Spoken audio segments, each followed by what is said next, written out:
నా పేరు విజయలక్ష్మి. ఈరోజు రాష్ట్ర ప్రభుత్వం ఎలా ఉందంటే చంద్రబాబు నాయుడు కావచ్చు, కూటమి ప్రభుత్వం కావచ్చు, ఎలక్షన్ ముందు ఏదైతే చెప్పారో ఆ హామీలన్నీ నెరవేరుస్తామనేసి ప్రజల్ని మభ్యపెట్టడమే కాకుండా అమ్మక వందనం అనేసి అన్నారు, అందిస్తామనేసి ప్రతి ఒక్కరికి కూడా. కానీ ఇప్పటి వరకు ఆ అమ్మక వందనం కాదు, కానీ దానికి ఇంధనం ఇచ్చి అనుకున్న దానికంటే మద్యం షాపులు అనేక రకాలుగా ఎక్కువ శాతం ఇచ్చేసి తల్లిదండ్రులని ఇబ్బంది పెట్టి వాళ్ళ ఫ్యామిలీలు ఇబ్బంది పడి పిల్లలు చదువుకునే పరిస్థితిలోనే లేని పరిస్థితి ఈరోజు రాష్ట్రంలో ఉన్న దౌర్భాగ్యం. అదే కాకుండా గత ప్రభుత్వంలో జగనన్న చెప్పినట్టు ప్రతి ఒక్కరికి కూడా ప్రతి విద్యా దీవెన కావచ్చు, అమ్మక వందనం కావచ్చు, ఏదైనా కావచ్చు చెప్పడం నెరవేర్చడం అది ఆయన బాధ్యతగా తీసుకున్నారు. ఈయన మాట ఇవ్వడమే తప్పించి మాట నెరవేర్చుకునే పరిస్థితిలో ఈరోజు లేదు. ఈ గవర్నమెంట్ వల్ల చాలా మంది ప్రజలు, చాలా మంది తల్లులు పిల్లల్ని చదివించుకునే పరిస్థితి ఈ రోజు లేదనేసని మేము సభాముఖంగా కూడా ఈరోజు రాష్ట్ర వ్యాప్తంగా కూడా మహిళలందరూ కూడా ఇబ్బంది పడే పరిస్థితిలో ఈ పిల్లలంతా కూడా ఇలా మళ్ళీ పనులకు వెళ్ళడము, చెడు వ్యసనాలకు అలవాటు పడడము, ఇలాంటిదంతా కూడా రాష్ట్రం చేసుకున్న దౌర్భాగ్యం అనేసని ఈ రోజు మేము చెప్పుకోవాల్సిన పరిస్థితి వస్తుందనేసని మేము ఎప్పుడు కూడా అనుకోలేదు. కానీ చంద్రబాబు నాయుడు కావచ్చు, పవన్ కళ్యాణ్ కావచ్చు, కుటుంబ ప్రభుత్వంలో ఎవరికి కూడా ఏ విధమైన న్యాయము జరగలేదు.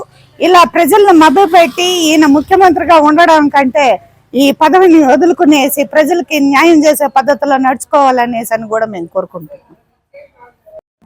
జగన్ అన్న ఉన్న ప్రభుత్వంలో ప్రైవేట్ స్కూళ్ళల్లో ఉండే పిల్లలందరూ గవర్నమెంట్ స్కూల్కి వచ్చిన దాఖలాలు ఉన్నాయి. అదే ఇప్పుడు ప్రైవేట్ స్కూళ్ళల్లో ఉండే వాళ్ళు గవర్నమెంట్ స్కూల్కి వెళ్ళే దాఖలాలు ఉన్నాయి. ఎందువలన అంటే చంద్రబాబు నాయుడు గారు తల్లికి అమ్మఒడి ఇస్తామని చెప్పారు, ఇవ్వనే లేదు. తల్లిదండ్రులు అనుకున్నారు చంద్రబాబు నాయుడు వచ్చినాక ఏం చదువు చెప్పిస్తాడులే, మనకెందుకులే ఈ చదువు, ఈ పాలన ఎందుకులే అని చెప్పేసి వాళ్ళు ఆ బడిలో నుంచి తీసుకోబోయి ప్రైవేట్ బళ్ళలోకి వేశారు. ఇదే మళ్ళీ జగనన్న వస్తే మళ్ళీ పిల్లలు గవర్నమెంట్ స్కూల్లోకి వస్తారని నేను అనుకుంటున్నా. ఎందుకంటే నా పిల్లలు కూడా నేను గవర్నమెంట్ స్కూల్లోకి వేసా. ఎందుకంటే పోయిన ప్రభుత్వంలో జగనన్న వల్ల మనకి పిల్లకాయలకి మంచి చదువు అనేది, ఐఐటి క్లాసెస్ అనేది ప్రతి ఒక్కటి జరుగుతూ ఉన్నాయి. ఇప్పుడు ఏం జరుగుతున్నాయో ఆ ప్రభుత్వానికే తెలుసు. ఈ ప్రభుత్వానికి ఏమంటే మనకు వస్తే మంచిదని తల్లిదండ్రులు కోరుకుంటున్నారు. అమ్మఒడి పడ్డం లేదు, ఈ జగనన్న వస్తే బాగుందని ప్రతి ఒక్కరు కోరుకుంటున్నారు. నేను కూడా కోరుకుంటున్నాను. నా పేరు ఆర్ శాంతి, మాది కొర్లగుంట. ఒకప్పుడు గత ప్రభుత్వంలో జగనన్న ప్రతి ఇంటికి అమ్మఒడి పథకం కింద చాలా పథకాలు అందించారు. కానీ మా పిల్లలు అప్పుడు ఇంగ్లీష్ మీడియంలో ఏదో పనో పాటో చేసి చదివించుకుంటున్నాము.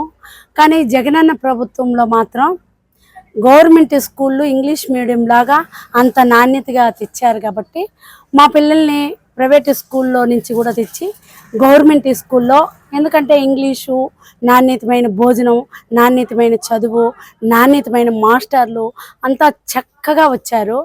అందువల్ల మేము ప్రైవేట్ స్కూల్స్ కూడా మానేసి మేము మా పిల్లల్ని గవర్నమెంట్ స్కూల్లోనే చదివించాము జగనన్న ప్రభుత్వంలో.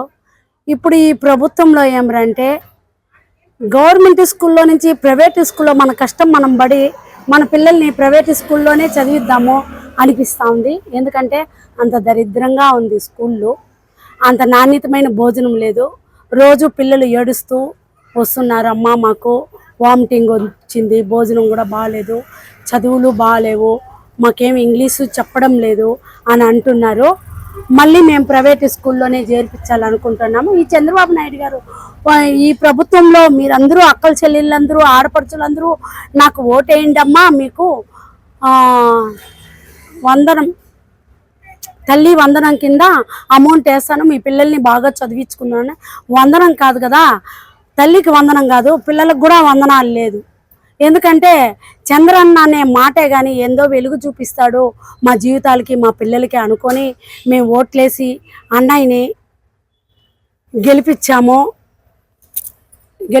కానీ మాకంతా పంగనామాలు పెట్టేసి ఆయనేమో చంద్రుల్లాగా వికసిస్తున్నాడు, మాకేమో చుక్కలు చూపిస్తున్నాడు. చుక్కలు చూడండి అమ్మా మీరు అనేసని. అంత అన్యాయంగా ఉంది ఈ చంద్రబాబు నాయుడు ప్రభుత్వము.